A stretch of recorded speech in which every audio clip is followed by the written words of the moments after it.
Hey everyone, if you enjoy my park ranger horror stories, I've started uploading them on Spotify too. My YouTube channel got demonetized, so I'm putting a lot more focus into Spotify now. You'll find daily scary stories there with longer, darker, and more immersive horror content. If you want to support the channel, please go follow the Spotify page and leave a 5-star rating. It genuinely helps me keep making these stories. The Spotify link is in the description and pinned comment. Turn off the lights. Put on your headphones and I'll see you there. My name is Patricia Ashford Murphy, though most people who know me just call me Patty. I'm a ranger with the U.S. Forest Service, and I've been doing this job for 17 years. That's a long time to spend in the woods, watching trees grow and die, managing land that most people will never see. I work in the Tongass National Forest in Alaska, specifically in the Misty Fjords region near Ketchikan. It's beautiful country, the kind of place that makes you feel small. The trees here are massive, Sitka spruce and hemlock that are over 300 years old, taller than office buildings, so thick with branches and moss that sometimes you can only see 15 feet in front of you, even in the middle of the day. The ground is always wet. Always. There's peat moss 4 feet deep in some places, and it rains every few days. In June, when this story starts, the sun barely sets at all. We get 18 hours of daylight, but it's usually hidden behind fog and mist rolling in from the ocean. I grew up between two worlds. My mother was Tlingit, part of the indigenous people who have lived in this land for 10,000 years. My father was Irish, a commercial fisherman who came north and never left. I lost him when I was young, and my mother raised me with stories about the forest and the spirits that live in it. She taught me the old ways, the respect you have to show the land. She died when I was 22, a stroke, sudden and final. I became a ranger because I wanted to honor what she taught me. I wanted to protect these forests the way my ancestors did, not by cutting them down, but by keeping them alive. The irony is, my job involved a lot of paperwork and management. Not as poetic as I'd hoped, but it was important work. By June of 2001, I was 44 years old. I had been married once to a fisherman like my father. He died in an accident when I was 26. I never remarried. Instead, I married the forest. That probably sounds strange to people who don't understand. But when you spend this much time in one place, when you know every creek and ridge and hidden valley, it becomes part of you. My ranger station was on the edge of the Punchbowl Inlet, about 40 minutes by boat from any real help. I had radio contact with other stations, but if something went wrong, I was alone. I'd accepted that years ago. The isolation didn't bother me. Sometimes I went weeks without seeing another person. I need to be clear about something. I believed in the stories my mother told me. The old Tlingit stories about spirits living in the forest, about guardians that protected sacred places. But I thought they were metaphors, you know? Beautiful stories that taught lessons about respect in nature. I didn't believe in literal spirits that could kill people. I was a scientist. I believed in ecology, in animal behavior, in things I could measure and study. I'm telling you this so you understand I wasn't superstitious. I wasn't looking for ghosts. What happened to me wasn't because I wanted to believe. It happened because the truth forced itself on me. The Misty Fjords region is protected land. You're not supposed to log there. But there's always money to be made if you know how to hide your tracks. In the first week of June, I noticed signs of illegal logging activity about 2 miles from my station. Fresh sawdust, equipment marks, newly cut stumps in a grove that should have been off limits. I reported it to the Forest Service office. I filed the proper complaints. I told them exactly where to look. They said they'd send investigators. They said it would take a few days, but even in those first few days, before anything happened, something felt wrong. The loggers didn't care much about official paperwork. They worked fast, cutting maybe a dozen trees before anyone official showed up. They were targeting old-growth spruce, the kind that can be sold for premium prices. Each tree they cut was probably 200, 300 years old. Trees that had been growing since before my country even existed. On June 8th, I found the first body. His name was Marcus Webb. He was a logger, 28 years old, from Oregon. His crew had set up a temporary camp about a quarter mile into the grove. I found him at dawn when I went to document the damage. I won't describe every detail, but I'll tell you enough so you understand what I'm dealing with. His body was covered with deep cuts, not ordinary cuts. These were consistent with something wrapping around him and squeezing, hard. The pattern suggested it had happened slowly, in stages. The tent was intact. There were no signs of struggle. Whatever did this, he hadn't fought it, or couldn't. The Forest Service called it an animal attack. Maybe a bear, they said. But I knew better. Our black bears don't kill like that. The marks were too precise, too uniform, too deliberate. I kept my mouth shut about what I really thought. Who would believe me?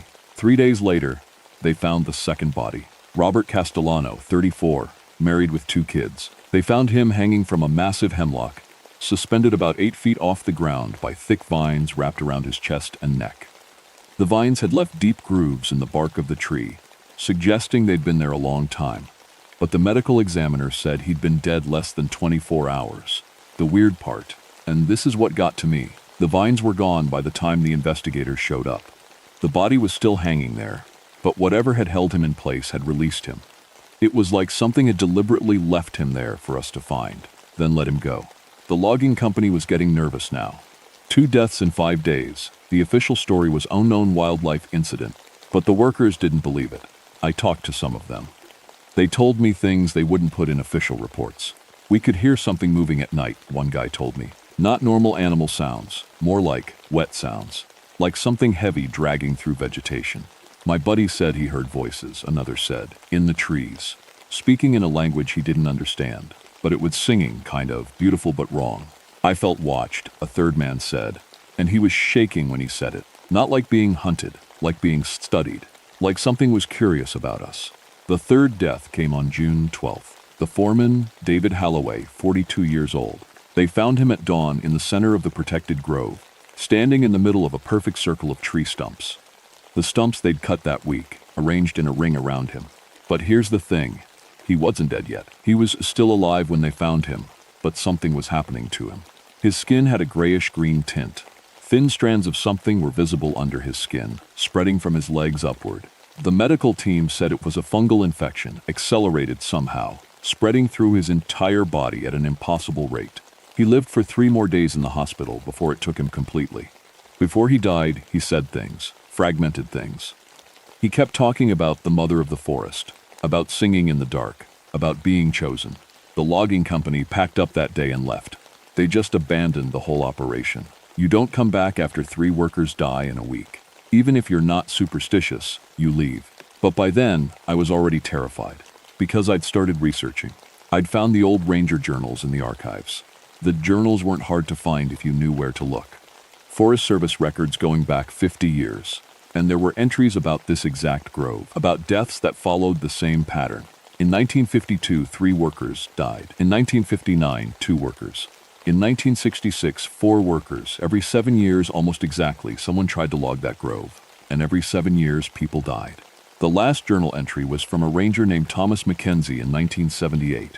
He wrote, "I have decided not to pursue formal investigation into the deaths at Punchbowl Inlet.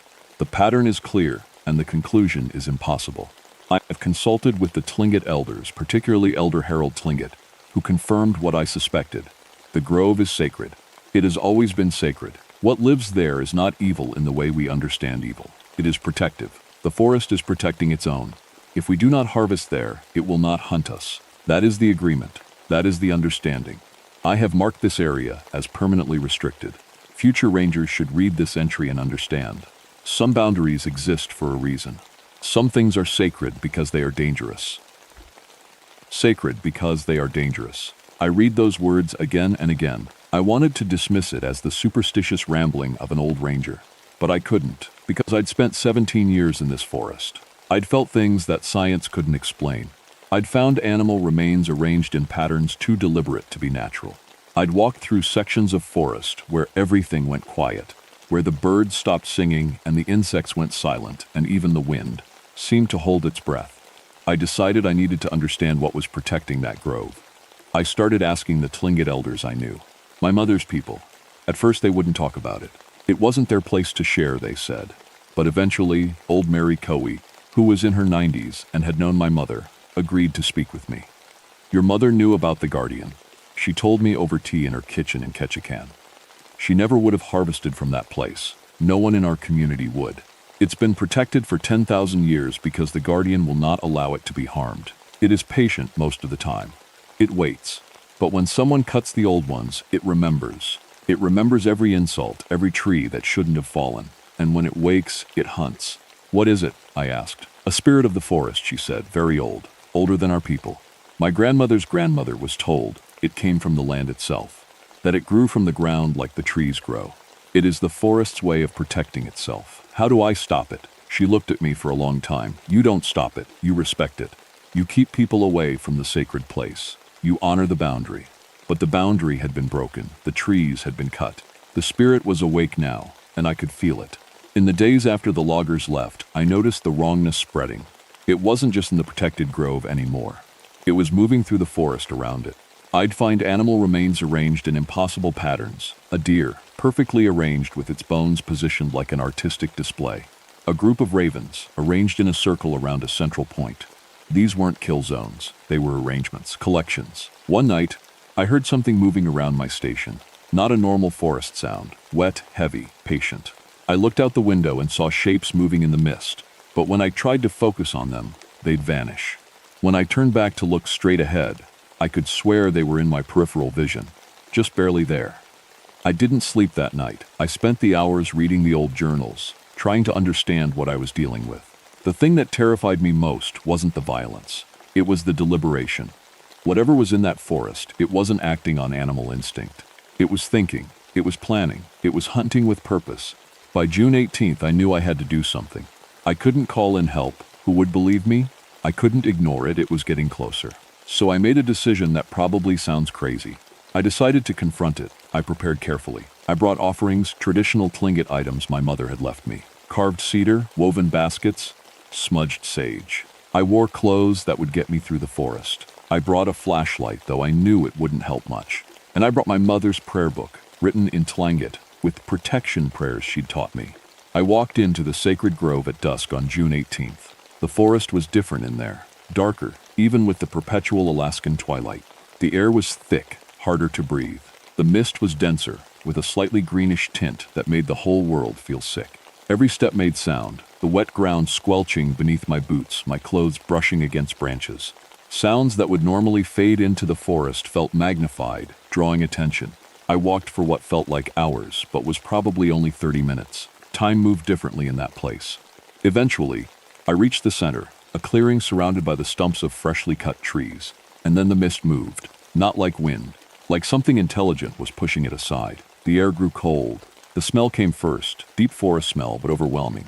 Rich decay, growing things, fungal growth, the smell of a forest floor after rain, but stronger, almost nauseating. The figure materialized slowly.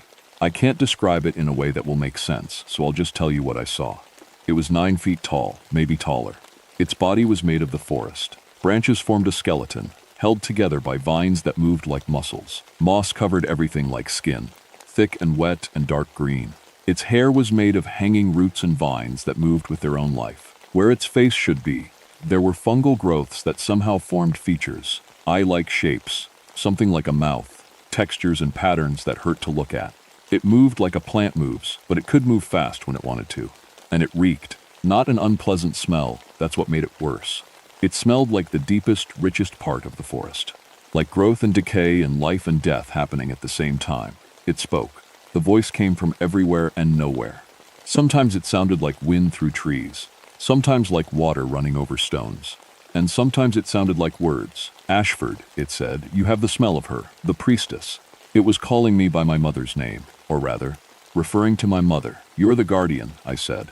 My voice shook. You're protecting the grove. Protecting, it said, and there was something almost amused in the way it said it. What else would I do? These trees were here before your people. They will be here after your people are gone. They do not belong to you. They belong to the earth that grew them. The vines moved closer.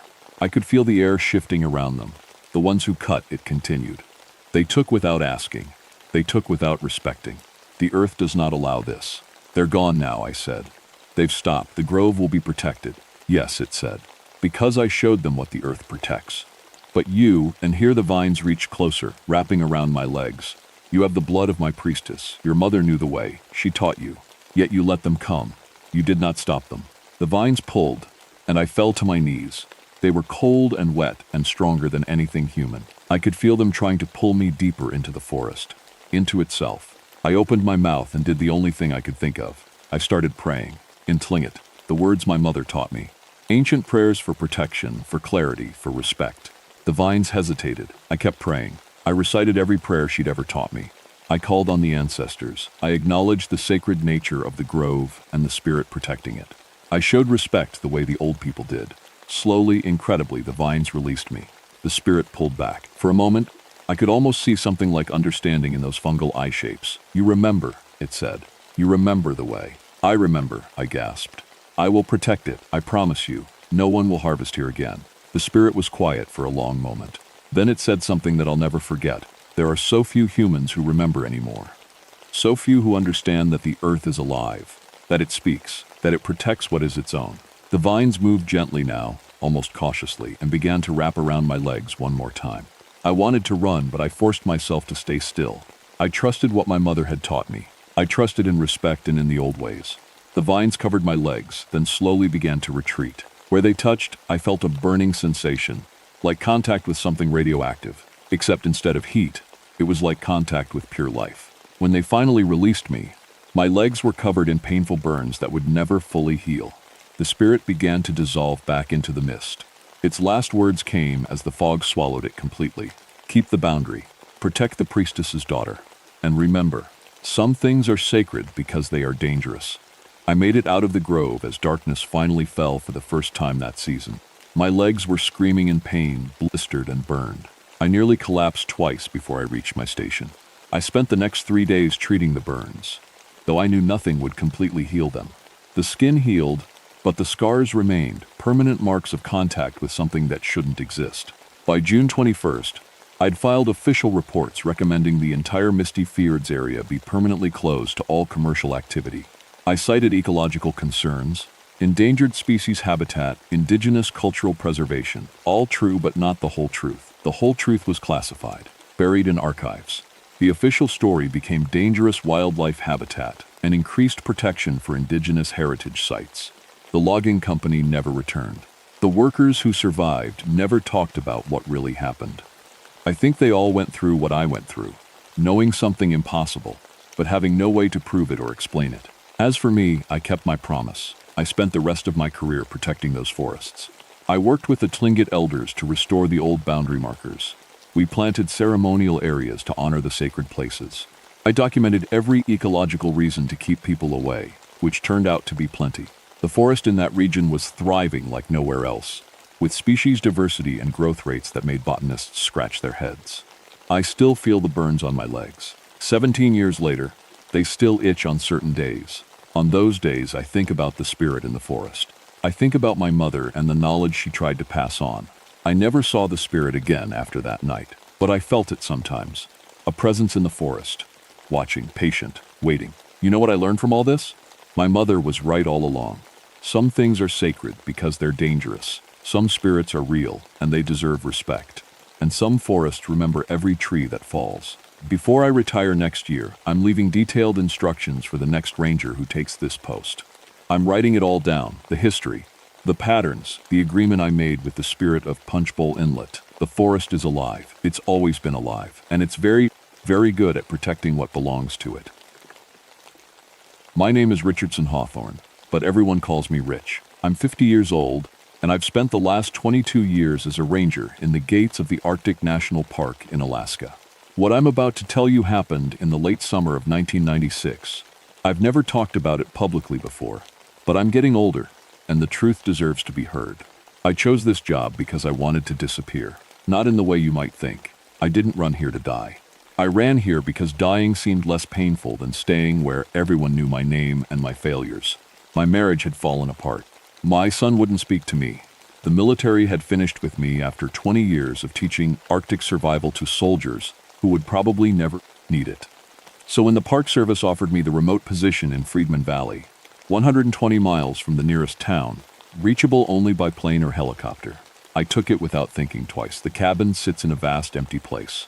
Imagine looking in every direction and seeing mountains, tundra, and sky. No roads, no neighbors, no one can just drop by. In summer, the sun barely sets. In winter, it barely rises. By August, when this story really begins, the Arctic summer was already dying. The endless daylight was fading fast, and we were losing 2 minutes of light every single day. I'd been there 3 years by 1996. Long enough to know the place, long enough to read its moods. The valley had never felt dangerous to me before. Harsh, yes. Empty, absolutely. But not wrong. The wilderness has rules, and I understood them. Wolves hunt. You don't bother them. Bears search for food. You make noise and keep your distance. The tundra will kill you if you're stupid, but it doesn't have intentions. It just is.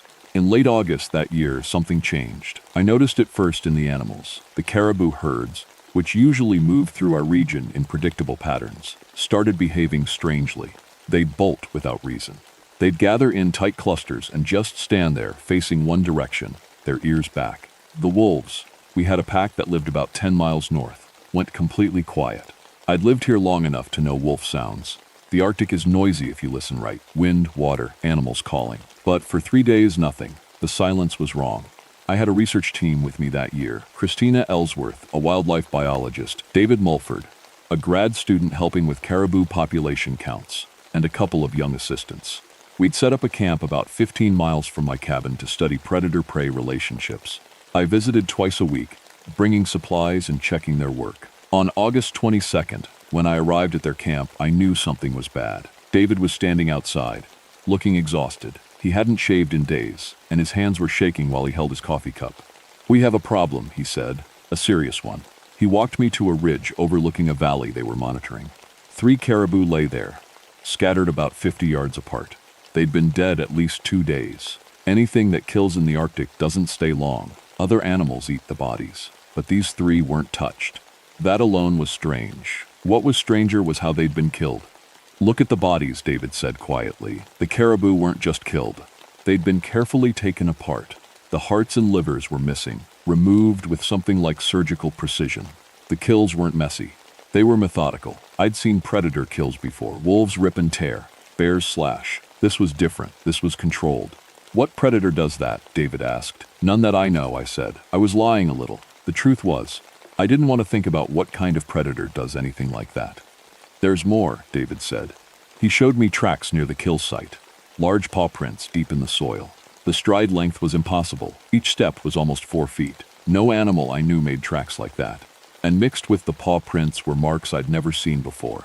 What looked like handprints, but with something wrong about the spacing of the fingers. "I measured everything," David said. "These tracks suggest an animal may be 7, 8 feet tall. Walking on all fours sometimes, but these prints, the hand prints, suggest it sometimes stands up on its back legs." I told David to keep the camp locked up at night. I told him to stay alert. I promised I'd inform the Park Service and see if we could get a wildlife expert out to investigate. Then I drove back to my cabin, even though it was getting dark. I sat in that cabin for 3 hours, thinking. I'd read the historical records when I first arrived at the station. There's a file that every ranger eventually finds in the station office. Deaths, unsolved, unusual deaths, going back decades. 4 rangers and researchers, all in the same region, all decades apart, all with unusual circumstances. The file notes are vague. Officially, they died in animal attacks of undetermined predator origin. Unofficially, the notes suggested the deaths were odd enough that they weren't quite sure how to classify them. I'd read those files and dismiss them as old records from inexperienced rangers who didn't understand how dangerous the Arctic already was without imagining monsters. That night, sitting in my cabin listening to the wind, I didn't feel so confident. Christina Ellsworth was 32, brilliant, dedicated, and kind. She had photos of her family on her desk at the camp, parents in Denver, a sister in Seattle. She'd been so excited about this research. She loved the Arctic. She said it felt like the edge of the world, and she wanted to understand what lived in the edges. She died on August 28th. I found out when David and the assistants didn't meet me at the supply point the next morning. When I hiked to the camp, it looked quiet. Too quiet. I called out but got no answer. I found Christina first. She was still in her tent. She'd been sleeping when it came through. The tent was shredded, literally torn apart. The fabric had been ripped away, leaving a frame of broken poles. What was inside made me need to sit down and breathe very carefully. Christina was.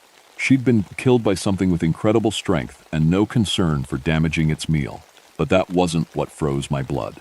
What froze it was finding her organs arranged outside the tent in a circle, not scattered, not left as they fell, arranged. Her heart and liver and lungs, positioned in a careful spiral on the tundra. It took me 3 minutes to process what that meant. Someone, or something, had killed her and deliberately arranged parts of her body. That's not predator behavior. That's behavior with intention, with meaning. I vomited. Then I called for backup. It took 4 hours for a helicopter to come. The nearest forensics team was in Fairbanks, 2 hours away. While I waited, I searched the camp. David and the assistants were gone. Their equipment was scattered. Their tents were spared. But they'd fled into the tundra. I found David first, about a mile away, hiding in a ravine. He was in shock, pale, quiet, not making sense. I got him back to the camp as the helicopter arrived. The forensics people documented everything. They had no explanation. The coroner later said that whatever killed Christina had bitten clean through her ribs and removed organs with something like intelligence. An animal that large would typically consume its kill in a more chaotic manner, the report noted carefully. This removal of specific organs suggests either human interference or an animal of unusual behavioral sophistication. They were being careful with their words. They meant, this doesn't make sense. 2 days later, they found Sam Worthington. Sam was one of our rangers, a good man in his late 40s, married with kids living in Anchorage. He'd been doing a routine solo patrol on August 30th. They found him on September 2nd at the bottom of a ravine, positioned against a large rock face like someone had carefully arranged him there. He was partially consumed, but not in the chaotic way animals usually eat. This was deliberate. His stomach contents, when they did the autopsy, showed something the medical examiner wouldn't fully explain to me at the time. But I saw the report eventually. They found human remains in Sam's stomach. Specifically, they found tissue that matched Christina's DNA. Sam had been forced to eat her. That's what the arrangement meant. The creature hadn't just killed Christina. It had left her organs as a message, or a meal preparation for later. That's when I understood we weren't dealing with a normal predator. That's when I understood we were dealing with something that understood psychology, something that knew how to make meaning from death. David was evacuated. The park leadership wanted to close the study area entirely, but they also didn't want to panic. So they issued warnings about large predator activity and brought in more rangers. That's where I got my new crew. Michael Torres, an enthusiastic young ranger from Arizona who'd never been to the Arctic before, and Susan Wells, an experienced ranger from Alaska who'd worked northern regions most of her life. We set up a rotation to watch the compound at night. I didn't sleep much. None of us did. The creature, I'd started thinking of it as a single entity now, didn't just disappear after killing Christina, Sam. It wanted to be noticed.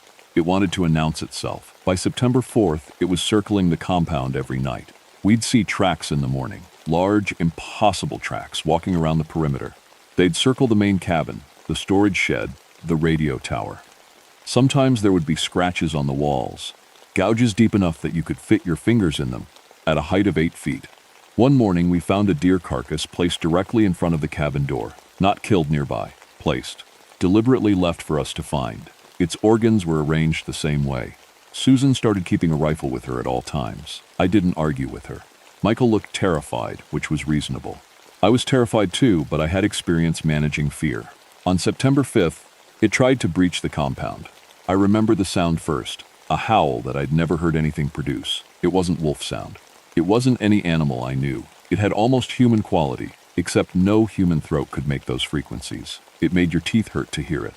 The power went out immediately, which meant the creature had brought down the line. We had backup generators, but the sudden darkness was the point. The creature wanted darkness. It came through the north wall of the main cabin, just tore it open. The wood, which should have been strong, split like balsa. Michael was in that corner of the building. He had no time to respond.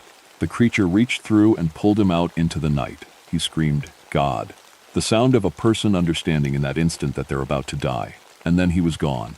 We sealed the doors. Susan fired at the opening, though she later admitted she couldn't see anything to aim at. The creature withdrew. By dawn, it was gone.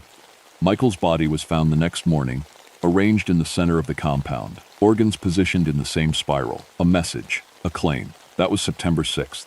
The Park Service decided to send an emergency evacuation helicopter. But weather rolled in, a storm system moving down from the north, bringing low clouds and high winds. No helicopter could fly in that. We were trapped. I spent that night reviewing all the old records again. The file I dismissed when I arrived. 4 deaths over 50 years. I mapped out the dates. 1957, Ranger Charles Hayes, 1968, researcher Martin Cole, 1976, no death that year, 1985, Ranger Patricia Moss Waite. Not every 11 years exactly.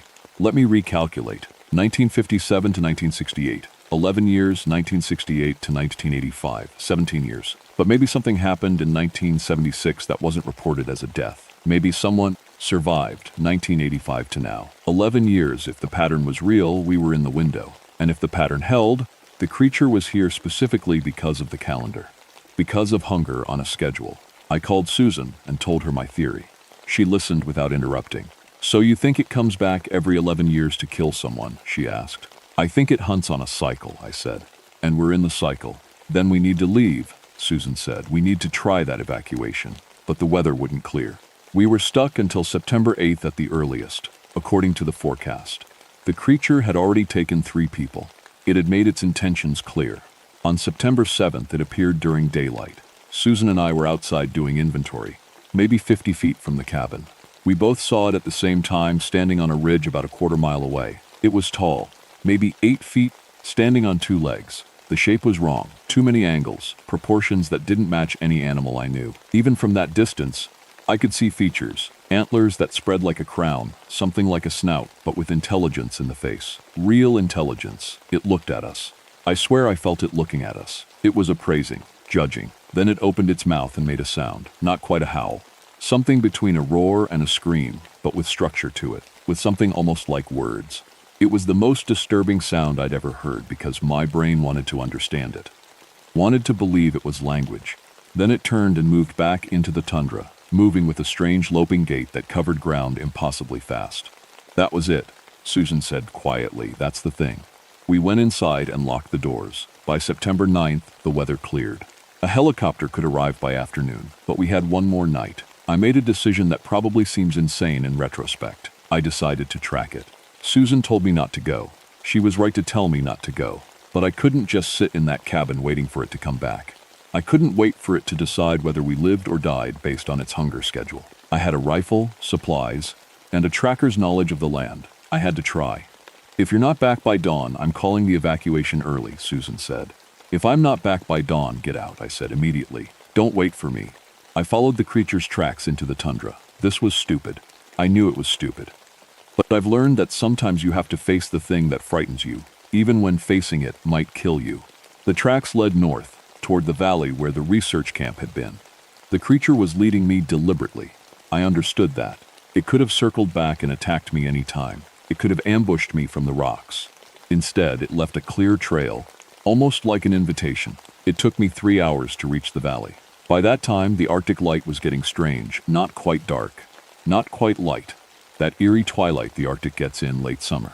The creature was waiting in the center of the valley. Up close, in whatever light was available, I could finally see it clearly. It was roughly 10 feet tall, maybe 11. The body was a horrible combination of things. The lower half looked like a moose or elk, massive and muscular, with digitigrade feet like a wolf's. The upper half was broader, with arms that had hands with fingers spread too wide, claws extended. The antlers were the worst part.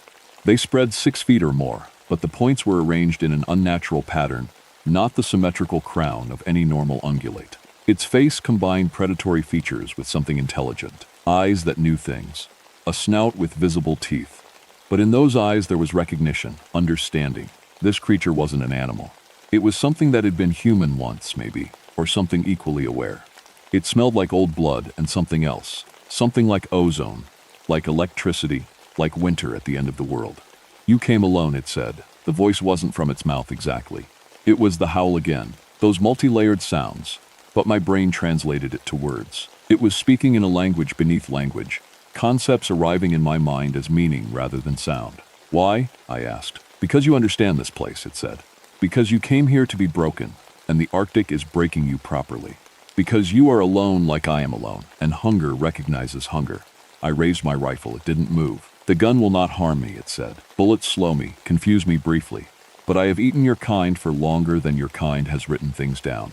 Your weapons are toys. What are you? I asked. Old, it said. Older than your languages. I came to this place when it was colder, when ice was everything.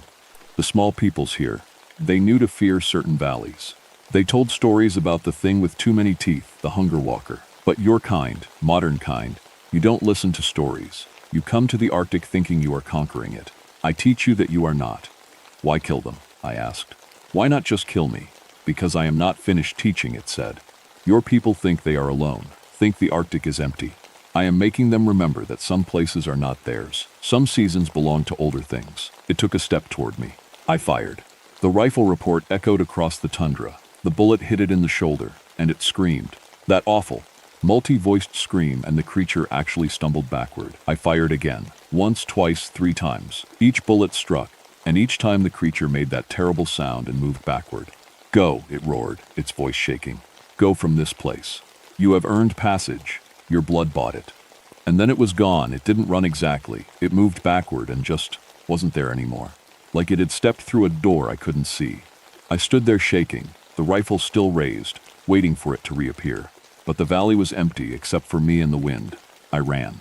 I don't remember the full journey back, but I remember running, falling, scrambling up, running again. I remember my ribs hurting. I looked down later and found 4 parallel claw marks across my side, deep enough that I should have bled more than I did. The wounds were cauterized, like they'd been burned as they were made.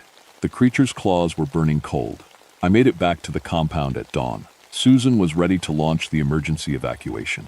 When she saw me bloody, torn, barely coherent, she didn't ask questions. She just helped me inside and started the radio. The helicopter took me to Fairbanks within 3 hours. Sepsis set in despite the extreme cold that should have slowed infection. I spent 4 weeks in the hospital fighting fever, delirium, and wounds that wouldn't heal properly. The doctor said the wounds were infected with something he'd never encountered before. Tissue damage was worse than the initial injury should have caused. I survived, but I wasn't the same after. The nightmares started immediately. Not standard trauma nightmares. These were different. I'd wake up feeling like the creature had been in my room, and sometimes I'd hear its voice in my head. Not words exactly, just a presence, communicating in ways I couldn't quite articulate when I was awake. When I was released from the hospital, the Park Service offered me a choice: reassignment or early medical discharge. I should have taken the discharge. A smart person would have. I took reassignment back to the station. I told myself it was to document what I'd experienced, to investigate further, to understand. But the truth is, I was obsessed. I needed to know what it was, where it came from, why it followed an 11-year cycle. Over the next 5 years, I spent every moment I wasn't on ranger duty researching. I reviewed historical records from other Arctic regions, Canadian archives, Siberian reports, Greenlandic folklore. There were stories, fragments of stories about territorial predators, about something that hunted not for food but for dominance, about an ancient thing that had been here when the continents were different. The Park Service eventually established protocols. Certain valleys are closed from August through September now. Rangers are warned about unpredictable large predator activity. The official story is that we discovered a previously unknown species in the area, and until we can document and study it safely, certain regions are off limits.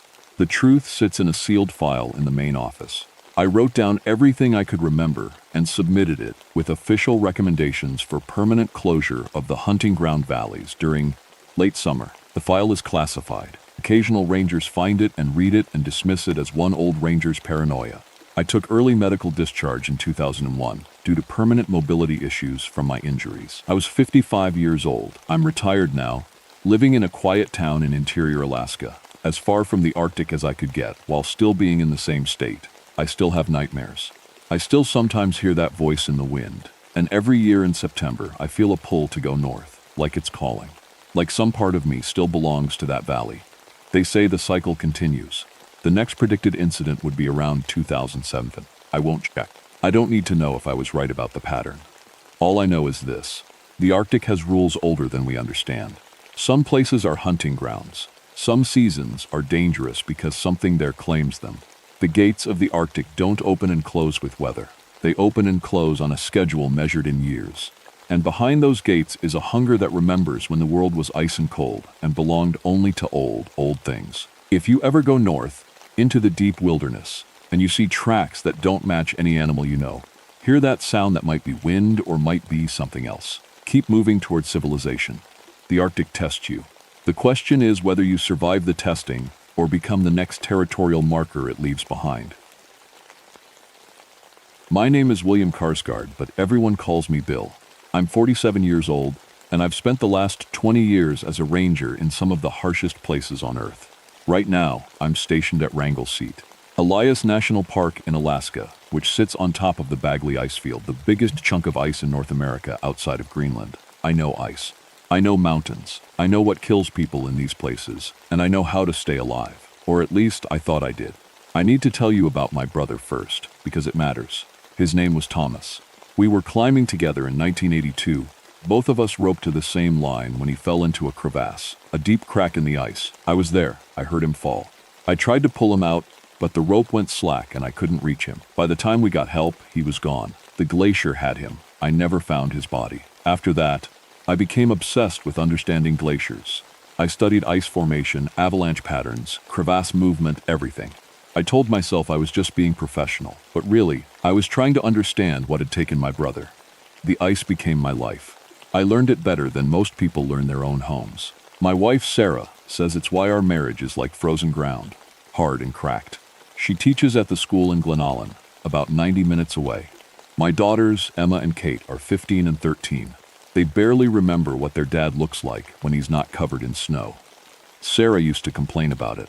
Now she just doesn't mention it anymore. But this job is all I know, and the Bagley ice field is the biggest glacier system I've ever worked with. It stretches for miles in every direction, a white wilderness at elevation, where the air is thin and the wind can knock you down.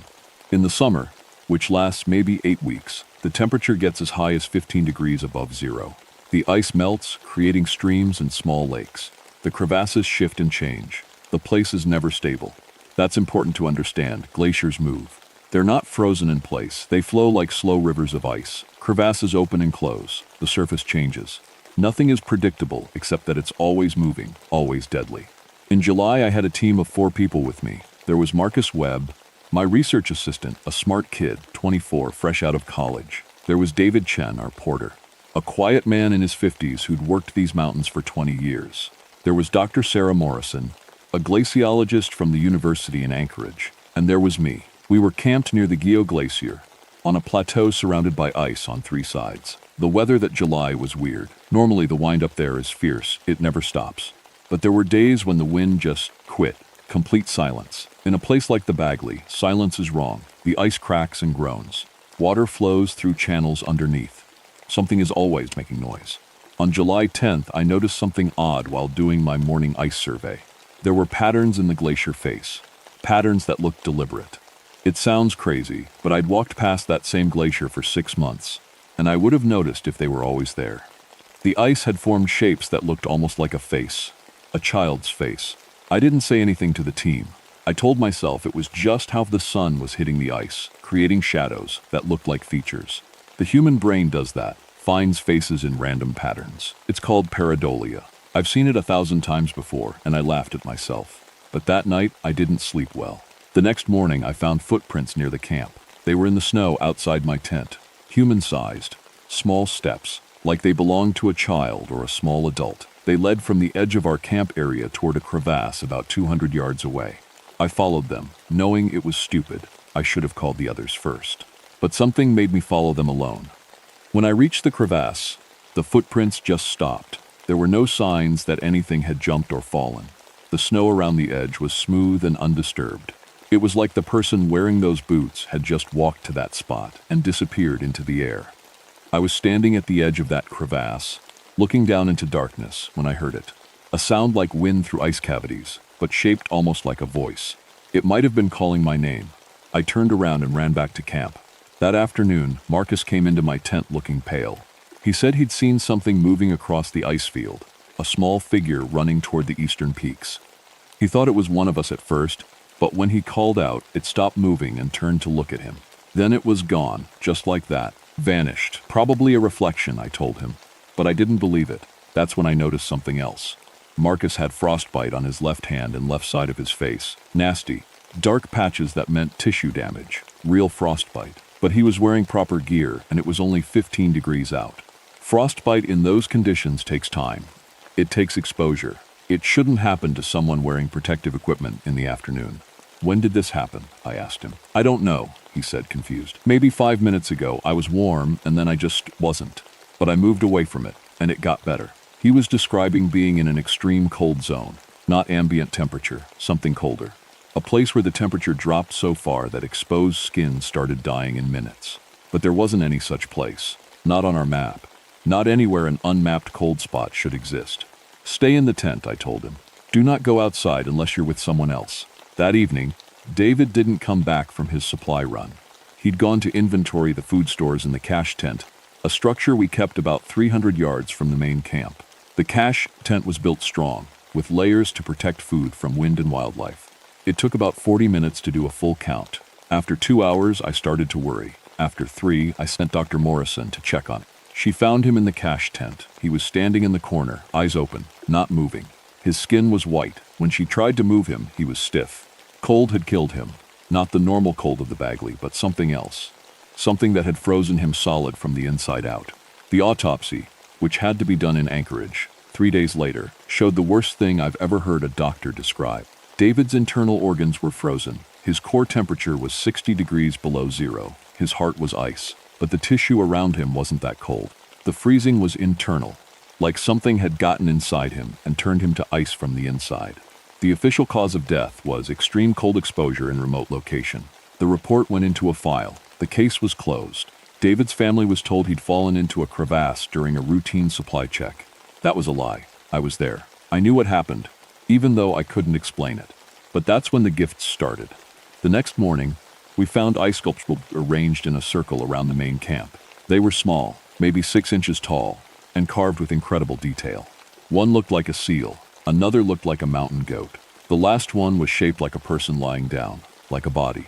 Marcus saw them and got sick. Dr. Morrison wanted to leave immediately by helicopter, but the weather had closed in, and no flights were coming for at least 2 days. That night, I went to check the equipment and found something else. Someone or something had walked past the outside of my tent. I could see the impressions in the snow, like someone had stopped and pressed their hands against the canvas. The handprints were huge, too wide. The fingers were too long. Each finger was as thick as a pencil and twice as long as a human hand. I didn't sleep. The next day, things got worse. The melt lake near camp, a small pool of summer snowmelt about 30 feet across, froze solid completely. It was July. The air temperature was above freezing. The sun was out. There was no reason for that water to freeze. But it did, and when it froze in a shape, a rough, blocky shape, almost humanoid, like the ice had formed around something and then that something left. Marcus was getting more frostbite, small patches on his right arm now. He said he kept hearing a voice at night calling his name. Soft, like a child's voice, but something was wrong about it. Something that made your brain hurt to hear it. Morrison wanted to break down the camp and leave on foot if we had to. But walking out of the Bagley is a death sentence. The terrain is impossible. Crevasses are everywhere. Without proper equipment and planning, we'd die within hours. We were trapped, and the thing on the ice knew it. By July 24th, we had stopped pretending things were normal. There was something in the glacier, something that had taken David, something that was learning about us. I started keeping a log of everything unusual. The ice sculptures were getting more detailed. They showed progression. The early ones were crude and blocky, but the later ones had actual features. One sculpture, made from blue ice, showed a small figure that looked almost alive. The details were perfect. The shape of the arms, the angle of the head, the curve of the face. Someone was trying to teach themselves human anatomy. Then it started playing with the crevasse patterns. I noticed during a routine ice survey that 3 new crevasses had appeared where none had existed before. The patterns formed a trail, a path that led from the main ice field toward our camp, and then deeper into the glacier. It was like a road, a hunting path. I brought maps from previous surveys, from 5 years ago, and compared them to what I was seeing now. The crevasses were deliberate. Something was drawing the ice, reshaping it into a design. The temperature patterns were changing too. I installed monitoring equipment, thermometers that recorded readings every hour. They showed something terrifying. There was a moving cold zone, a place where the temperature dropped 50 degrees below ambient. This zone moved. It had velocity. It traveled between the main ice field and our camp like it was on a route. A patrol. Marcus broke on July 26th. He packed his gear and said he was walking out. He didn't care how dangerous it was. He couldn't sleep anymore. The voice was in his head, calling to him. He said it was sweet, almost kind, but also lonely. So deeply, achingly lonely. He couldn't stand hearing that loneliness. He said he wanted to go to the ice and not be lonely anymore. I had to physically stop him. We fought. I'm bigger, and I'm trained in restraint, and I got him tied to the support post of the tent. He screamed for 6 hours straight. Then he stopped, just went silent. When I checked on him, he was staring at the ice wall on the eastern horizon, tears frozen on his face. That's when the thing showed itself properly. It was July 27th, just before dawn. The sun doesn't really set that far north in July, but there's a period around midnight when the light gets dim and gray. I was doing equipment checks when I saw it. A figure maybe 4 feet tall, made entirely of translucent blue ice, running across the glacier surface. Not walking, running, with speed that shouldn't be possible. It was moving like liquid, like the ice was flowing rather than moving as a solid object. Where it ran, the surface behind it was slicked with frozen water, like it was sweating ice. When it reached the camp boundary, it stopped. I could see the face now. It was human-shaped but wrong. The features were all there. Eyes, nose, mouth, chin, but they were arranged too geometrically. Like someone had built a face using mathematical equations instead of growing one naturally.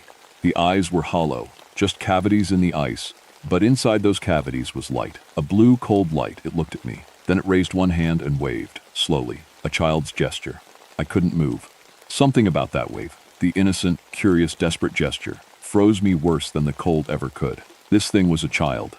That much was obvious now. It was a small creature, and it was waving at me like it wanted to be friends. Then Dr. Morrison screamed. She'd gone to the supply cache to get food. When I got there, I found her lying on her back in the snow. Her skin was turning blue. The thing, the child, was standing over her, one icy hand pressed to her chest, but not violently. It looked almost tender, like it was trying to hold her, the way you'd hold someone you loved. I grabbed the heating pack from my pack and thrust it at the creature. It made a sound like wind chimes, a high silvery sound, and pulled its hand back. Dr. Morrison gasped and started shaking. I wrapped her in heat, got her inside, got her warm. She'd been exposed to that extreme cold for maybe 3 minutes. Her left side had severe frostbite. Her internal temperature had dropped 8 degrees. If I'd been 30 seconds slower, she would have been ice too. That night, I made a decision. I radioed for emergency extraction. The helicopter came the next morning, despite the danger. Dr. Morrison was lifted out on a stretcher, barely conscious. Marcus went with her, still silent, still staring toward the ice. That left just me and the glacier. After they left, the thing became bolder. It stopped hiding at the edges of camp. It would appear in the afternoons, that small ice figure, moving between the tents. It left more gifts, sculptures now showing increasing detail. One showed me, distinctly me, with my ranger uniform and my equipment. Another showed David Chen lying on his back, perfectly sculpted, every detail exact. The third showed the small figure standing over my body. It was a message, a promise. On July 28th, I found a sculpture that was different. It was a path made of small ice blocks, laid out in the snow. The path led from the camp directly to a large crevasse, one of the most dangerous ones on the glacier. And at the end of the path, where the crevasse began, was a small ice sculpture holding out its hand. I understood. It was challenging me, calling me to come to the ice. Come to the cold. Come to it. I should have left. The helicopter was scheduled to pick me up in 3 days. I could have just waited inside the tent. Stayed warm, stayed alive. Instead, I followed the path. I told myself I was doing it to understand, to get scientific data, to help the rescue effort. But the truth was simpler and darker. I was lonely too. The ice was lonely. We had that in common. The path led me to the crevasse, and when I stood at the edge, the thing emerged. It rose up from the depths, and as it came, it changed. It grew larger with every foot of ascent, the ice expanding and reforming. By the time it reached the surface, it was 9 feet tall, still humanoid, still with that child's face, but monumental, beautiful and terrible. The ice that made up its body was clear and perfect, and inside the ice was that blue light glowing from somewhere deep inside its core. Hello, it said. Its voice was a child's voice, but underneath it was something else, something old, something that had been alone for millions of years. Hello, I said back. Will you stay? It asked. In the ice. Will you stay cold with me? I don't understand warm, I don't understand your kind, but I want to. I want to understand. I could see tears, actual tears, forming in those ice cavities where its eyes should be. They froze instantly, turning to crystals that fell to the ground. That's when I understood the whole tragedy of it. The thing in the ice was conscious. It had been born in the deep glacier, formed from compressed ice and time, and something we don't have words for. It had slept for millennia, and in recent years, as the glacier had warmed and started to recede, it had woken up, it had become aware, and it had found itself utterly, completely alone. It didn't know how to be alive. It didn't know how to be anything except ice. And the warmth of human bodies, the heat we radiate, felt like life to it. It wanted to collect that warmth, to understand it, to keep it. But the only way it knew how was to freeze it into permanence, to preserve it in ice. It wasn't evil. It was a newborn, confused and desperate and lonelier than anything I'd ever imagined. I can't, I told it. I can't stay. I can't turn into ice. The thing made a sound like wind through a cave system. Anguish. Then will you come back, it asked. Will you come back to the ice? I was backing away slowly toward the warmth of the camp. The creature didn't follow me into the warmer areas. The edge of the extreme cold was distinct like a wall. The thing on the ice couldn't cross it. That's where its weakness was. I don't know, I said. And I meant it. I made it back to camp and sealed myself inside. That night, I heard the thing sing. It was a wordless song, beautiful and heartbreaking, and it made the ice crystals in the air form patterns. I could see the song forming designs in the frost on the tent walls. It was trying to communicate in the only language it had, the language of ice. At 4 a.m., the helicopter came back. The pilot said he'd gotten an emergency call, something about a researcher needing immediate extraction. It hadn't been me who called, but the message had gone through. I got on that helicopter and left the Bagley ice field behind. The frostbite on my left side required surgery. They had to remove 2 fingers on my left hand. The doctor said the tissue death was the deepest he'd ever seen. It went beyond what normal cold exposure could do. He asked how I'd gotten that kind of injury. I told him I'd been exposed to an extreme cold zone. I didn't explain what I meant. Marcus spent 2 weeks in psychiatric observation. Last I heard, he was in a facility in Anchorage, still not talking much. The doctors think he's having some kind of breakdown. But I know the truth. He heard the thing's loneliness. It got inside his head, doctor. Morrison lost 3 fingers and most of her feeling in her left leg. She gave up field work. She's teaching now at the university, and she doesn't talk about what happened. When I tried to contact her once, she didn't respond. David Chen's body was buried by his family. His death certificate says, accidental death due to crevasse fall. No one knows the truth except the people who were there. The Bagley ice field was officially closed to all expeditions and mountaineering activities. The official reason is hazardous ice conditions. That's accurate enough. The hazard just isn't what most people think it is. I took early retirement 6 months later.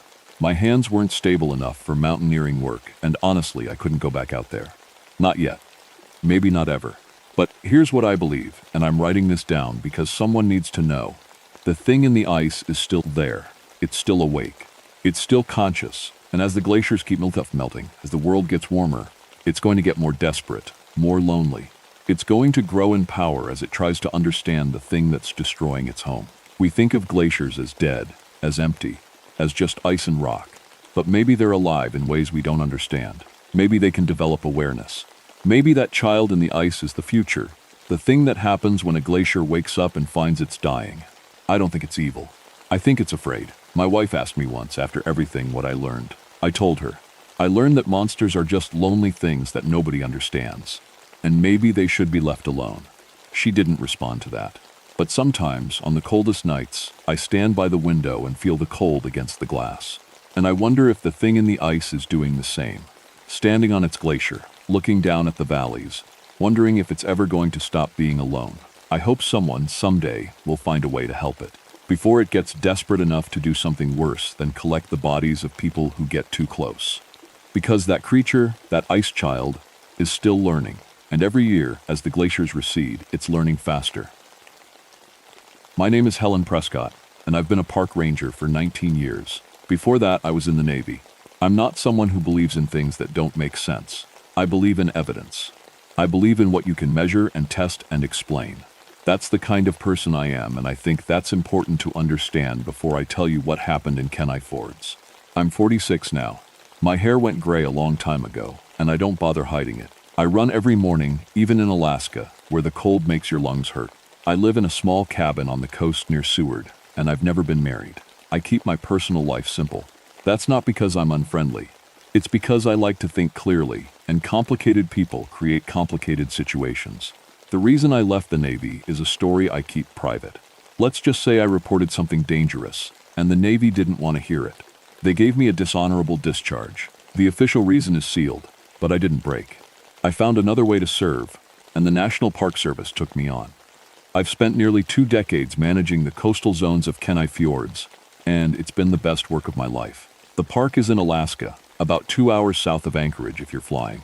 It's not a place for casual visitors. The fjords, these are deep valleys carved by glaciers a long time ago, cut into the land like knife cuts.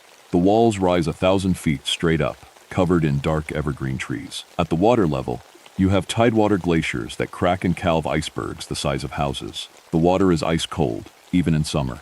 The currents are strong enough to flip a boat if you're not careful. I cover this territory by small boat, mostly alone. My patrol zone stretches across 3 major fjords, and the nearest backup is 45 minutes away by helicopter. In bad weather, and the weather is often bad, rescue can take hours or might not be possible at all. Radio communication cuts out in the deep valleys. You get used to being alone out here. You have to. Summer is May through August, and those are the hardest months. That's when the ice melts. The glaciers shed millions of tons of fresh water, and it mixes with the ocean in ways that create weird optical effects. The water turns milky blue from all the silt. The air temperature climbs to maybe 55 degrees if you're lucky. The days stretch out to nearly 20 hours of gray light, and that's when the tourists come. The local fishing community and the tour boat operators know these waters like I know my own body. They've been working these fjords for generations. Families who came here when Alaska was still mostly wild. The Tlingit and Inupiat people have stories about these waters that go back hundreds of years. They talk about the callers from the deep and the singing things beneath the fjords.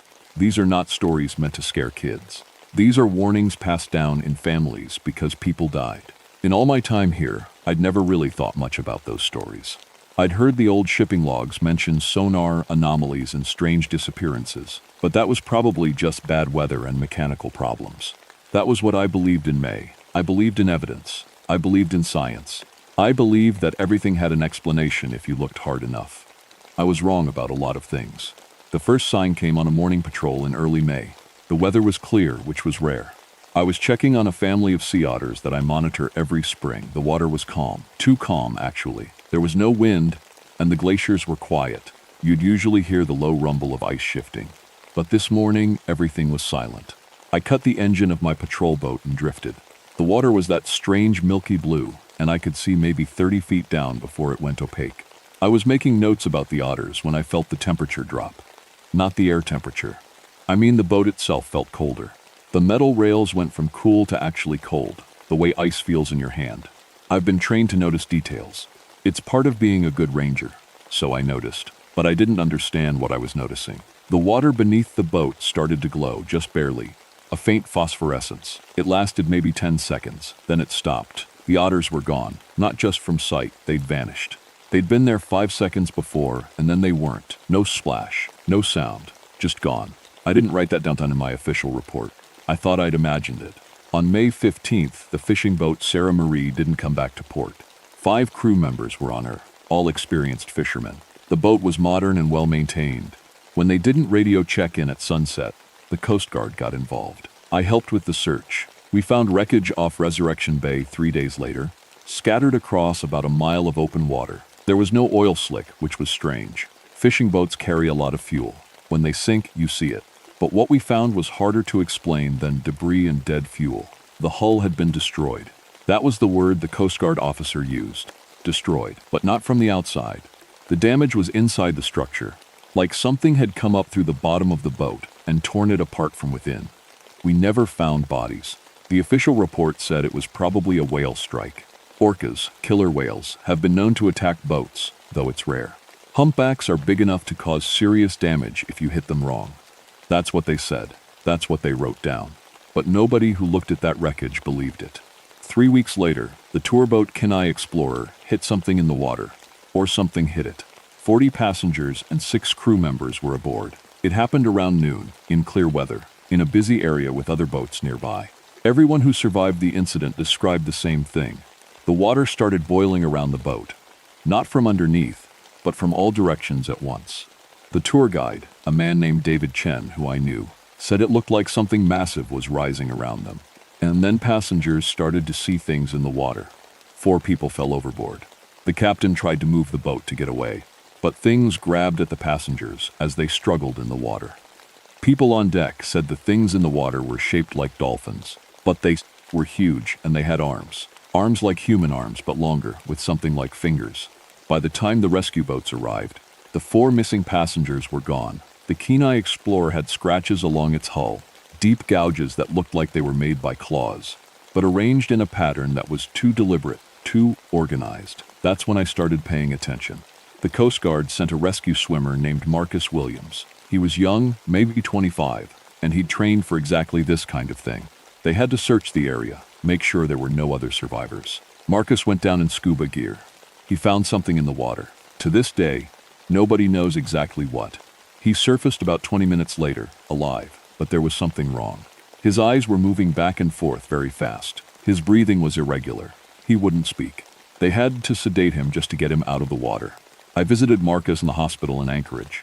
He was in a quiet room, and he wasn't really present. His eyes would track things that weren't there. The doctors said he was traumatized and might recover. They were wrong. Marcus died 3 weeks later. The autopsy showed bleeding inside his organs, but nobody could explain why. He'd been a healthy young man. There was no disease, no poison. Something in that encounter had broken him from the inside. After Marcus died, I started keeping my own records. Not the official ones, the ones that weren't in the regular reports. I reviewed the old shipping logs, the records going back 70 years. And there was a pattern. Every 10 to 12 years, there would be a cluster of disappearances.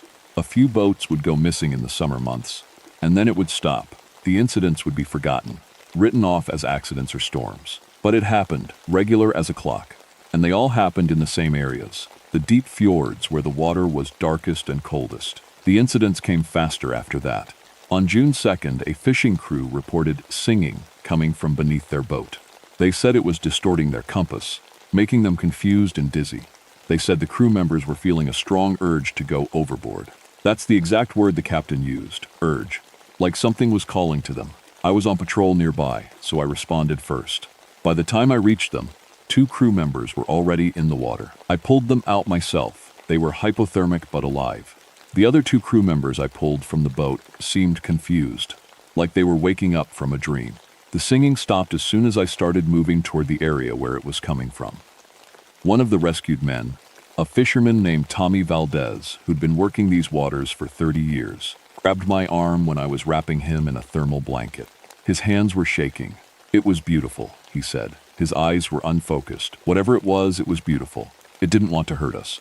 It wanted us to come down, to join. I've never forgotten those words. I still think about them. 3 days later, a local fishing operation reported finding their nets destroyed but not torn, cut with what looked like surgical precision. The damage was too clean, too deliberate. Someone or something had carefully cut those nets from underneath, piece by piece. Then the fish started disappearing. Not just scattered populations, but entire sections of certain fjords. The salmon runs that the fishermen depended on were suddenly gone, complete. It was like something had moved through and removed every living thing, deliberately and completely. The town of Seward was getting scared. Fishermen started refusing to go out into the deep water. Tourism dried up because the tour companies canceled trips.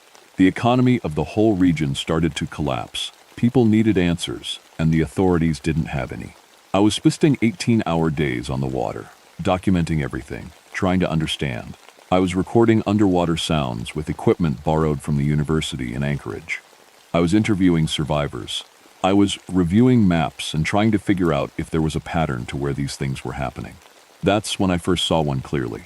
I was alone in my boat, doing a solo patrol at dusk on June 19th. The light was that weird color that Alaskan summer gets. Not quite dark, not quite light. More like the world was faded. I was about a mile away from any other people, in a narrow part of Eyelik Bay, where the water gets particularly deep and dark. Something broke the surface about 200 yards from my boat. It rose up slowly, like it was doing it deliberately, wanting me to see. It was whale-shaped but wrong. The head was too large, and the upper body that emerged from the water was too upright. I could see something like a dorsal fin on its back, but the arms, and these were definitely arms, were spreading out like it was balancing. The water was running off its skin, and in the fading light, that skin seemed to shimmer. Colors that shouldn't go together, blue and green and something that looked almost purple, shifted across its surface. The face was the worst part. It had a dolphin's jaw, elongated and sleek, but above that was something that looked almost human. Almost. The eyes were large and intelligent, and looking directly at me. Then it made a sound. A whistle, but not like whale sounds I'd ever heard. It had shape to it. It had meaning in the way that human language has meaning. It started low, climbed up in pitch, then dropped down again. The frequency changed in ways that seemed deliberate, patterned. I was paralyzed. I couldn't move. All my training, all my military background, all of it just stopped working. I could only watch, and then there were more of them. They breached around my boat, not threatening, not at first, just appearing. 1, 3, 5, 8 of them, arranged in a loose circle around my patrol boat. They were enormous, 8 to 10 feet long, muscular, intelligent, and they were definitely studying me. The one nearest to my boat made the noise again, and the others responded. It was a conversation, not random whale sounds. A conversation with structure and response patterns. One would make a series of clicks. Another would answer with a different pattern. They were talking to each other about me. The nearest one raised one of its arms and touched the hull of my boat. Not aggressive, just curious. Its fingers, because they were definitely fingers, long and delicate with webbed skin between them, trailed across the metal. Then it made a clicking sound that made my teeth ache. I don't know how long they stayed. 10 seconds? 10 minutes? Time wasn't working right. But eventually, they sank back under the water. The phosphorescence in the water increased as they moved deeper, and I could see them gliding down, deeper than anything living should go. I started the engine. My hands were shaking so badly I could barely grip the controls. I left the area at maximum speed. When I got back to port, I filed a report about unusual marine mammal activity. I didn't mention what I'd actually seen. I knew nobody would believe me. More importantly, I knew they would think I was unstable. By the end of June, 5 more people had gone missing. 2 fishermen off a small boat that was found empty, no damage, just abandoned. A tourist who wandered away from a tour group. A kayaker. A child who was at a beach with his mother for 15 seconds. 15 seconds. The mother was looking directly at him. The Coast Guard brought in specialists from the Navy. They deployed sonar, brought in biologists, did everything right. But they couldn't find anything. Whatever these things were, they were smart. They were careful. They knew how to avoid detection, and I knew they were only getting started.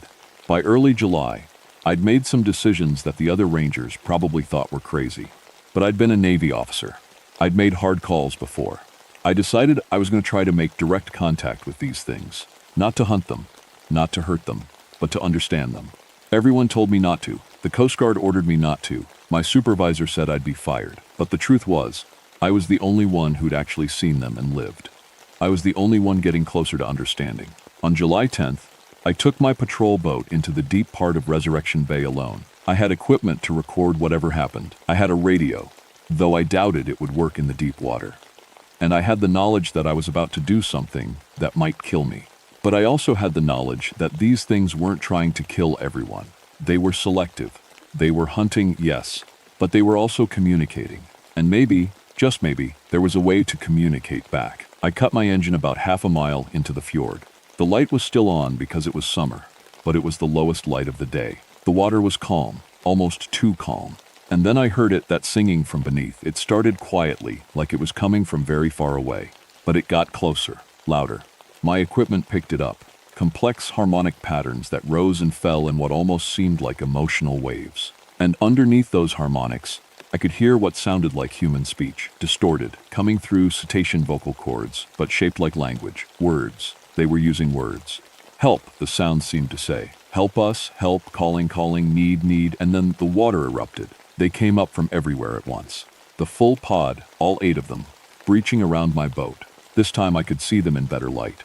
Their skin had that iridescent quality, but I could also see the intelligence in their eyes. The way they moved had purpose and coordination. Their arms, which appeared to have joints like human arms, moved with clear intention. The leader, I knew it was the leader, surfaced right next to my boat. One of its hands gripped the rail. The claws on its fingers were black and sharp, but it was holding gently. It opened its mouth, and the sound that came out was almost human. Why, it whistled, clicks embedded in the sound. Why? You, different? Others jump. You not jump. Why, I could barely breathe. This was language. Complex language from a creature that shouldn't exist. I want to understand, I said. My voice sounded very small. The creature made a series of sounds to the others. They clicked and whistled in response. It was definitely communication. Definitely intentional. Understand, the leader said. We hunt. You hunt. We kill. You kill. Same, but you refuse call. Why refuse? And then I felt it. The sound changed, and my body responded without my permission. An overwhelming urge to stand up, to step forward, to go into the water. It was the most powerful compulsion I'd ever felt. It was like every cell in my body was screaming at me to jump. I sat down hard on the bench. The pressure increased, and my hands moved toward the safety line. That's when my military training kicked in. Something else in my mind took over. The part of me that had survived Navy discipline and hard choices. I grabbed the boat's rail and held on. I squeezed until my hands cramped. I refused to move. The creature made a sound of frustration. The others responded, and then the pressure stopped. It just stopped, like a light being turned off. The leader looked at me directly, one hand still on my boat, waiting. "I can't," I said.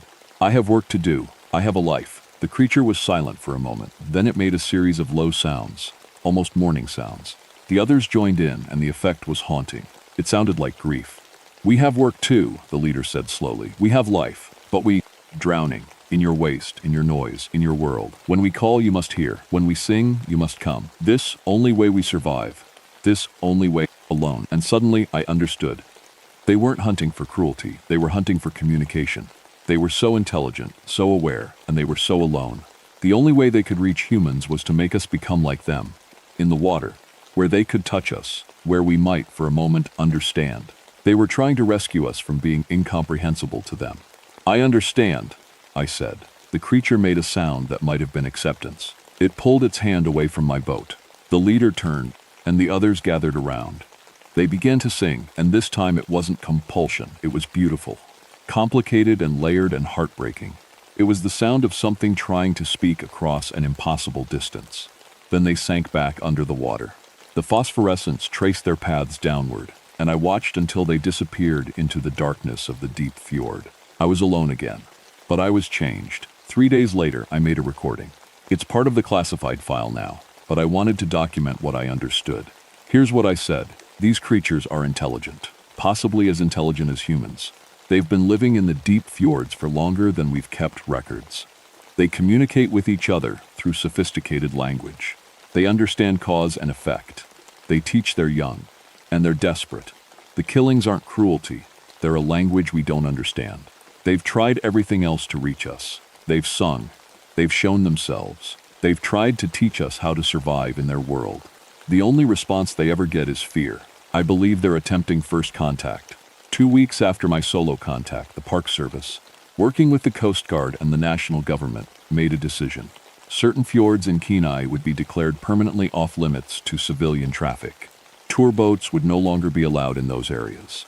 Fishing would be banned in specific zones. These areas would be managed as protected marine habitat, ostensibly because of environmental concerns.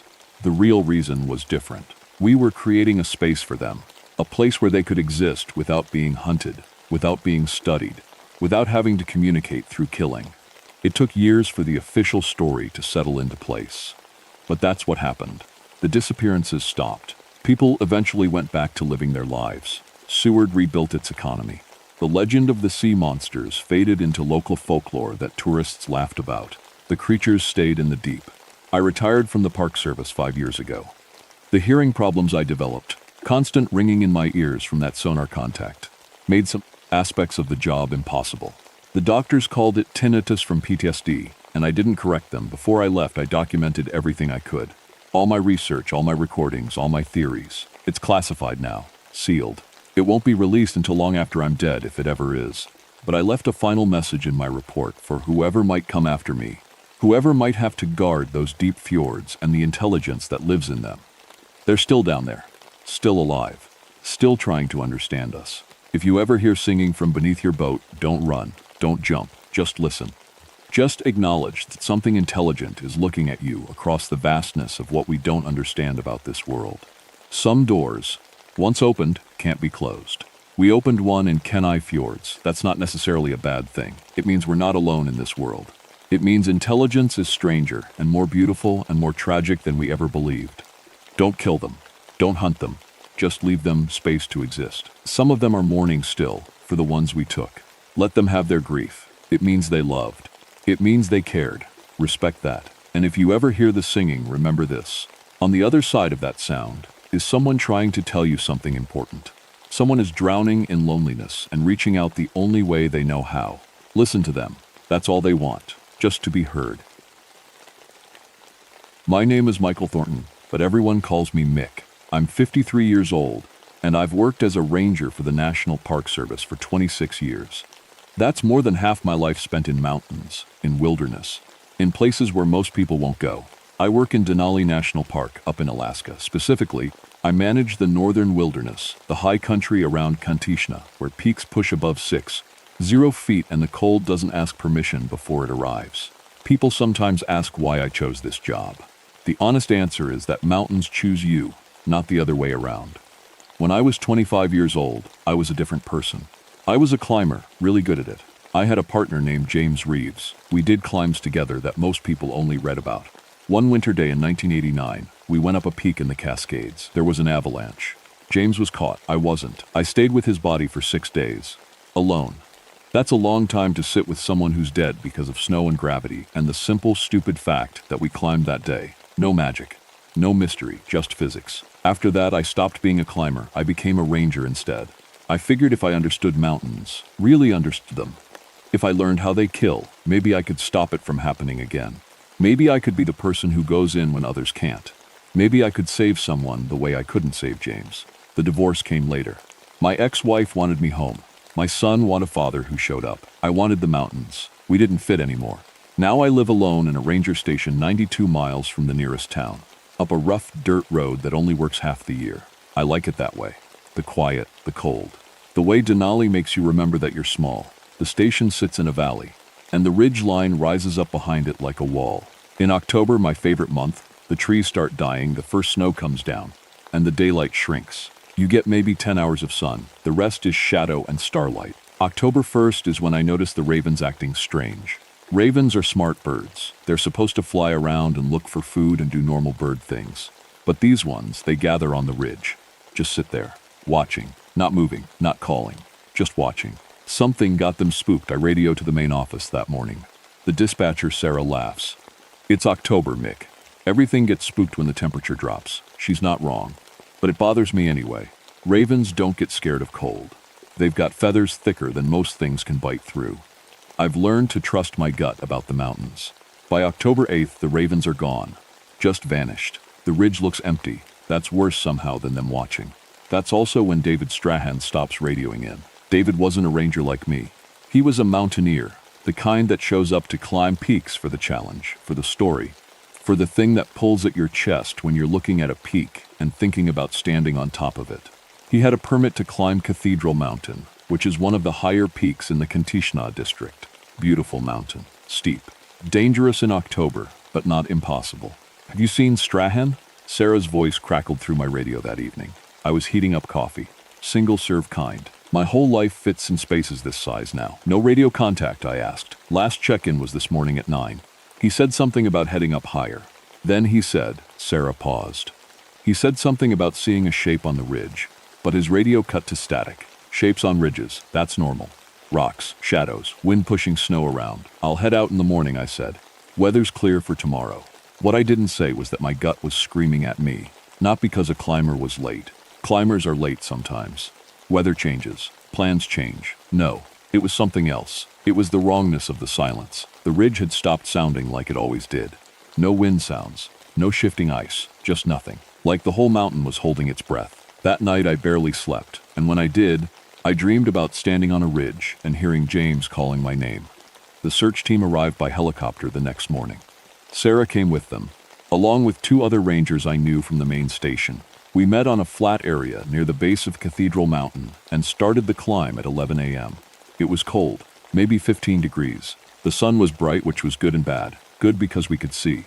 Bad because the snow was hard and slick, and we had to move carefully on the slopes. We didn't have to move carefully for long. We found David about 2 hours in. He was on the peak, the very top, but he wasn't fallen. He was standing. Just standing there, perfectly balanced, with his arms at his sides. That's the first thing that hit me wrong. Dead people don't stand.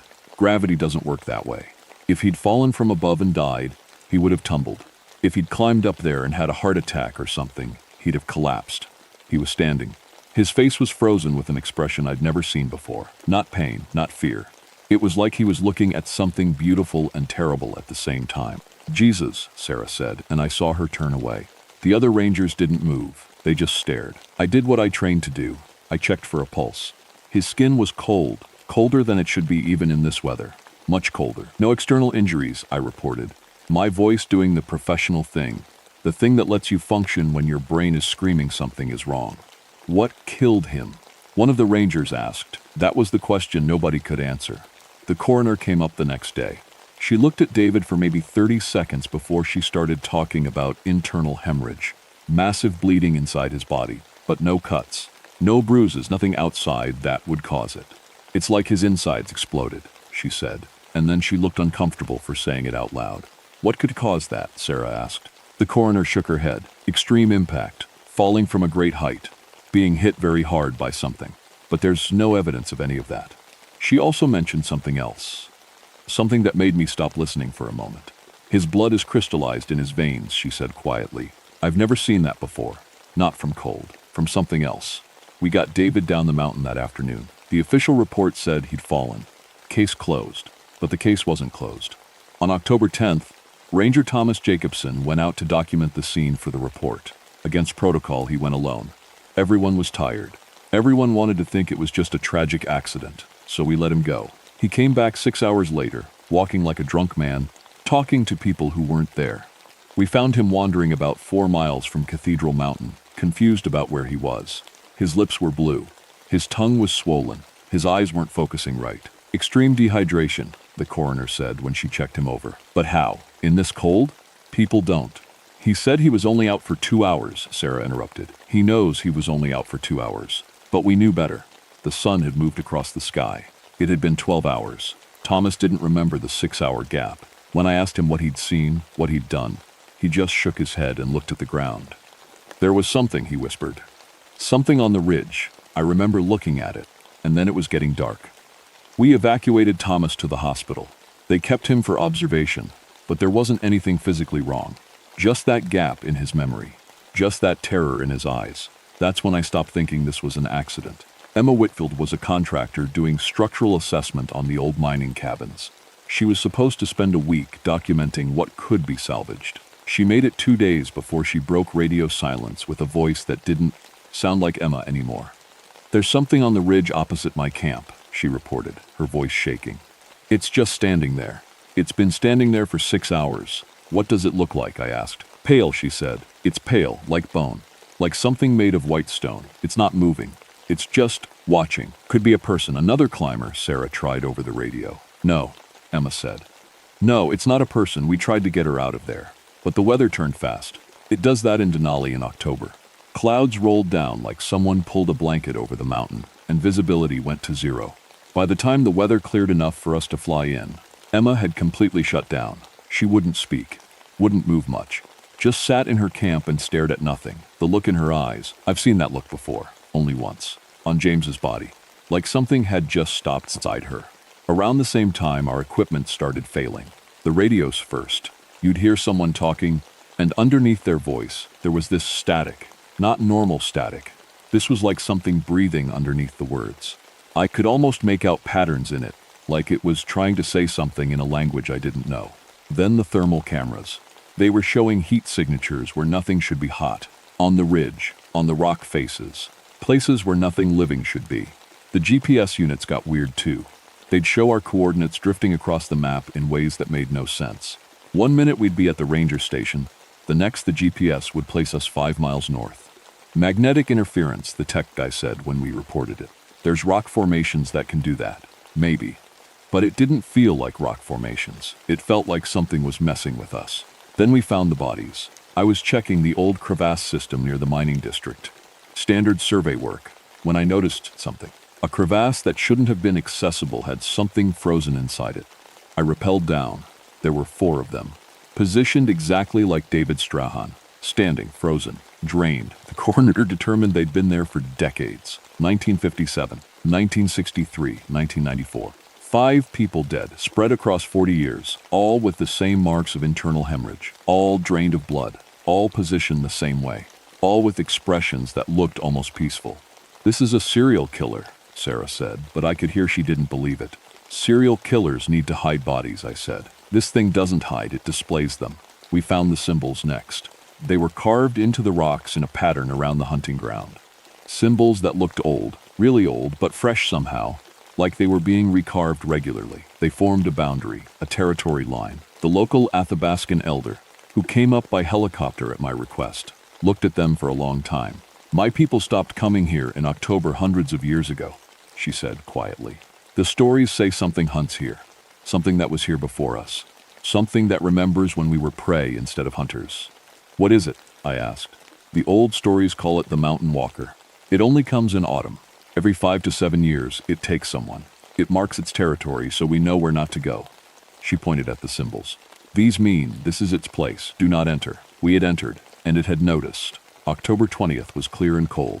The kind of night where the stars are so bright they hurt to look at. The kind of night where you can hear your own heartbeat if you listen. I walked to the ridge deliberately that night. Everyone told me not to. Sarah radioed and begged me to come back. But I knew what was happening, and I knew it wasn't going to stop. 7 deaths in 40 years, 1 every 5 to 7 years. We were on schedule. 1 more was coming. It might as well be me. I climbed to the exposed ridge behind the station and waited. At 2 in the morning, it materialized. There's no other word for it. One moment, the ridge was empty. The next moment, it was there. It was tall, 9 feet maybe. The shape was humanoid, but wrong. The skin was translucent white, and underneath you could see the muscle structure, the bone. It had no face exactly. More like where a face should be, there was just a skull shape showing through skin. It was exuding cold. I mean that literally. The air around it was freezing. Ice formed on the rocks where it stood. The eyes were black, not dark. Black, like looking into nothing. You are the one who carries guilt from the mountains, it said. Its voice was old, thousands of years old. It spoke English, but the accent was wrong. Old. Like something that had learned the language from people who were dead for centuries. The other one.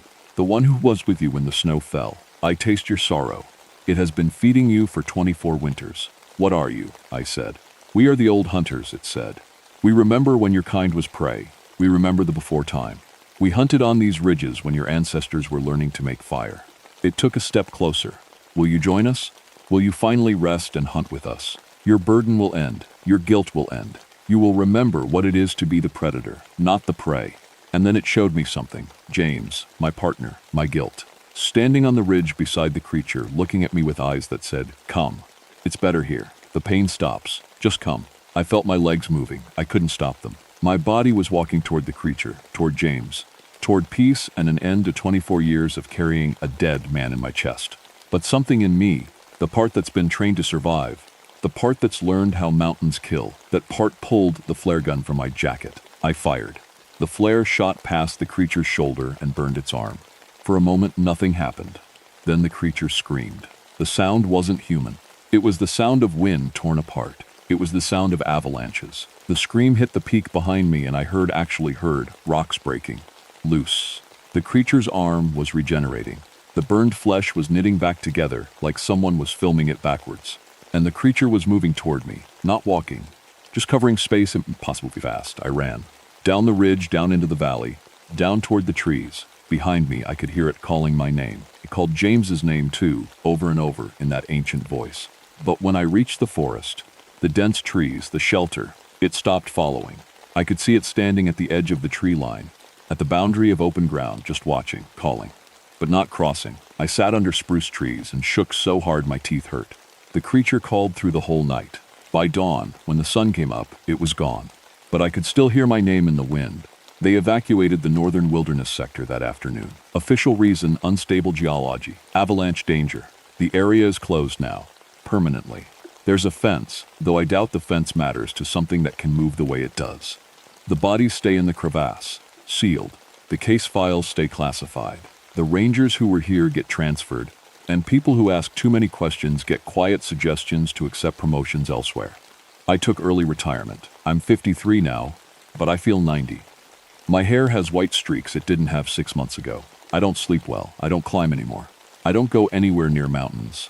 But that's okay, because I understand now what James understood in those last moments, and what David Strahan learned on Cathedral Peak, and what all those bodies understood as they stood frozen in their final positions. There are older things in this world than us. Things that move in the spaces between our understanding. Things that hunt seasons we think belong to us. I recorded a message before I left my post. It's in the park archives somewhere, though I doubt anyone will ever listen to it. This is what I said. Denali is not a mountain to climb. It's a hunting ground. October is when it feeds. If you hear your name called from above, don't answer. Don't look up. The old hunters remember us from when we were prey. And sometimes, late at night, When the wind is moving wrong and the temperature drops for no reason, they still call. They're still hungry, and they're still waiting. I don't go back to Alaska anymore, but sometimes on clear October nights I hear the wind. And underneath the wind, I hear something else, my name, being called, from very far away but getting closer.